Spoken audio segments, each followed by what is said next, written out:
Gareth Fairweather, Jones Lang LaSalle Planning.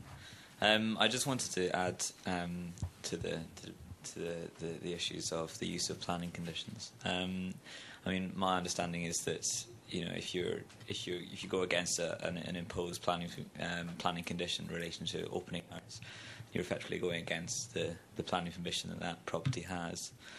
Now, you could have two applications, two planning permissions for a similar two uses in the same use class that might have very different impact late at night. And I just want to kind of add my support to the use of licensing laws and licensing mechanisms to limit opening hours as opposed to planning conditions, which might unfairly restrict a good and a responsible operator, particularly when, as already been said, when planning permission is granted, the landlord might not necessarily know who the incoming operator would be. So the flexibility, or the relative flexibility, of the licensing mechanisms might add greater support to that argument. Okay. We would certainly welcome increase of working with planning on licensing, I must say, generally speaking. John Richards again. I think I'd just add that planning, in order to be most effective in terms of managing entertainment uses, needs to understand its limitations.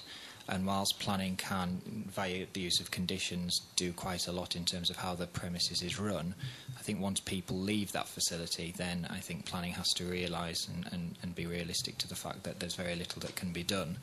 And I think there's also a point that, we've all been woken up by noise from people leaving clubs and pubs, but central London is an appropriate place for entertainment uses. It's the capital city. There are a lot of quiet places in the UK, and central London and Soho and Edgware Road are special and are vibrant because of the late night offer that they have. And if somebody is going to live in close proximity to Soho, then, if not to be controversial, but they will expect there to be noise, and I'd suspect that a lot of people live in those areas because they enjoy the vibrancy, and they enjoy the late night character, and they enjoy the feel of the place. And I think I certainly would if I could afford to live there. You've probably got too much money, because over 50% of the people who live in Soho are in social housing. They're not a choice. They've been put there. I'd like to, Matthew Bennett, Soho Society, I'd like to try and answer Darrell Milroy's point, really, about housing, which will probably link into some of the comments that have recently been made. Yes, I think there does need to be housing in the city centre, really largely for sustainability reasons. Our transport infrastructure is very heavily crowded, as anyone who takes the tube in rush hour knows, and so on. And actually people want increasingly to cut down in terms of commuting and carbon emissions and so on, for people to live closer to their work. And that applies to people who will be working in Soho or Covent Garden or Fitzrovia just as much as it is to people who want to work close to the city or Kensington or wherever. So I think there will be that pressure. I think that government policy is likely to back that up, and already it is in terms of its planning guidance. And therefore, I think a distinction, picking up from what Brian Woodham said, is that it has to be made between the evening economy and the nighttime economy. I think it would be quite wrong for somebody who is living in the West End, and I've lived in the West End for more than 40 years, to expect the West End to be quiet at 9, 10, or even at midnight. But I think that is rather different from the sort of noises that you can still get at 2, 3, 4 o'clock in the morning, which makes any actual continual period of sleep very difficult to achieve. And therefore, in answer to this question, how should the City Council protect people against the impact of late night uses?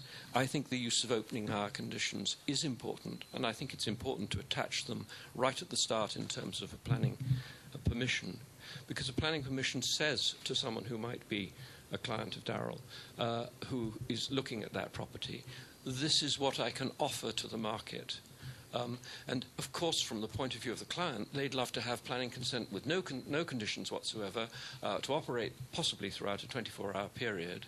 But it has to be set within its context. And I think that if at the start there are planning condition hours about whether it's midnight, 1 o'clock, 2 o'clock, whatever it is appropriate for that particular location, it is a very good initial marker so that an operator looking at the premises knows, and they can therefore see whether or not their business plan works within the context of the hours that have been set on the planning consent. And if their business plan doesn't work, then perhaps another operator's business plan will work. And sometimes, I mean, no operator is going to come to you and say that they're a bad and irresponsible operator. Everyone's going to say, mine is a good and well-run operation. But some of the activity that takes place at 2, 3, 4, 5 o'clock in the morning, and it may be difficult to pin it down to a particular premises, but the collective impact of some of those premises is that there are a lot of people still in the West End who are completely and utterly out of control, particularly on a Thursday, Friday and Saturday night. And I think that if you want a balanced community, you have to recognise that Westminster City Council will need to hold that balance. And whether that balance, as I say, is midnight, 1 or 2 o'clock, I don't know. But there is a distinction between a vibrant evening economy and trying to make that work right the way throughout the 24-hour period. Because, of course, anyway, those people who are working or have got families or whatever, they don't really want to be getting wrecked at 3, 4 o'clock in the morning because, they've got children to look after or they've got work to get to. So it does tend to be a rather narrow section of the public, anyway, that you're catering for when you're talking of really developing late-night activity. Thank you. The government, the Prime Minister announced yesterday further measures to allow control of 24-hour activity. Whether this will be actually practical and workable, we're yet to find out.